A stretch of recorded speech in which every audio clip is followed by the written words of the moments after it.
And Kathy, I really appreciate your Skyping in and talking about your class and about how you got into technology and what it's doing for your school and how you relate to your administrators and all those great things. So let me start by asking you a question about how did you get involved in technology and how long have you been doing it? I got involved in technology about 10 years ago because we were suddenly given 5 computers in our classroom.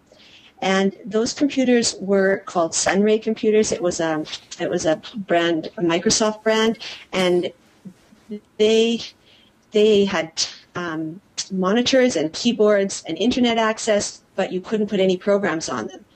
So when you have 6-year-olds, you need to be able to do something with them. And so I thought, well, there's got to be stuff on the internet. And so I wanted to make them useful, because if you have 5 of anything in a primary classroom, that's a center. So I started on my technology journey trying to figure out how to make web pages, and that expanded into blogging and so on like that. I was able to get some funding through the federal government at that time to get some professional development and to get some release time to work on things, and that was very helpful, and I just kept going from there.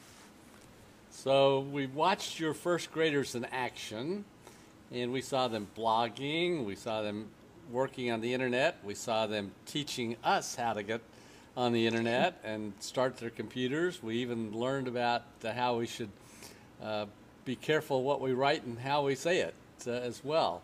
How long, I mean, so you start with your first graders, what, in September? And what part of the year did we watch them?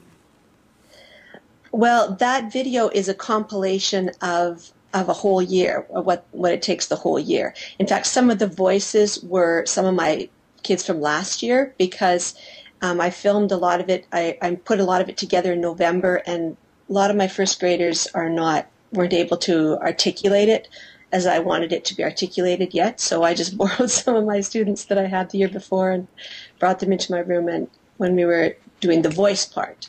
And the pictures are from all different years, because we do the same basic things each year. How long have you been doing it? How many years have you been doing this? The blogging? Well, any of it. Yeah, blogging or video. 10 years ago I started with my web page. 10 years ago. 10 years ago I with your started web page. I started having a web page. I've had a blog about, I think it's 5 years now that I've had a classroom blog. And the video, I think I started that about 2 years ago. I'm just always adding new things. And did you do this on your own, or was there some sort of effort on the part of the school or the district? It's mostly me, but I do have really good supports.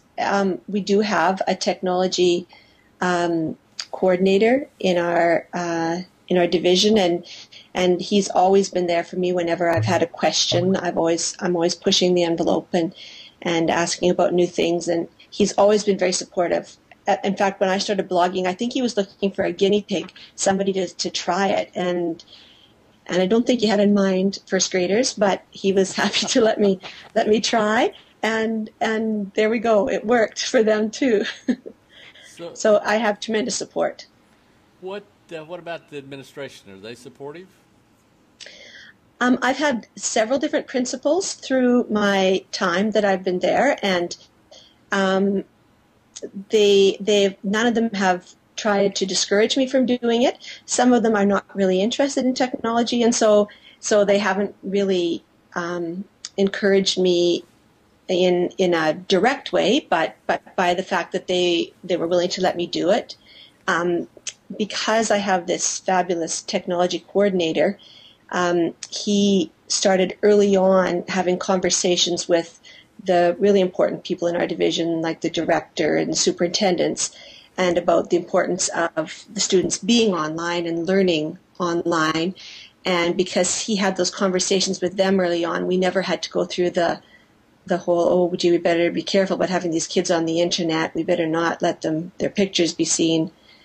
in fact, we have a form that goes home with all the kids in the division the first day of school, and that's just for them to be able to even get on a computer. And it says that we will post student work on the internet, and it says that we'll endeavor to protect their identity. And the way that I do that in my classroom is to post first names but not last names, and to post pictures but not to match the picture and the name. So what has been the reaction from parents? Parents really like it. They like to be able to see their child's progress through the year and see it when it's convenient for them, not just at interview time. They can see it when whenever they have some free time and they're on the computer. They can click on the child's blog and see what's going on. I try to have the blog as like an online portfolio of their work so that it reflects what they're doing in all sorts of subjects. But of course, because a lot of it's written, it particularly reflects their writing progress. And what about the kids themselves? What is their reaction? Well, they love it, of course. Kids and technology just go hand in hand. It's not strange to them. It's not unusual. It just is. It's part of their world, and they really like not having to power down when they come to school. So I've got some of my students here that are saying, I don't really have to learn technology because I'm going to teach in elementary school. Or some of them say, oh, well, there's no technology in any of the schools around here, and sooner or later it'll catch up, but I'll worry about it then. You have any comments about that? I have lots of comments. Well, first of all, I think that they're wrong. I think technology is not going away. It's here to stay. I think we cannot teach kids in this generation using the tools that worked 20 years ago, 10 years ago, even 5 years ago. We have to change because the world has changed.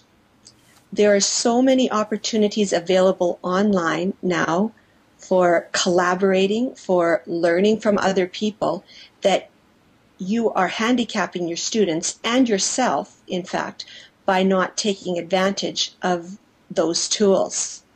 And as for not having time, I know it's hard to believe, but you will never have more time than you do when you're in college for learning the things.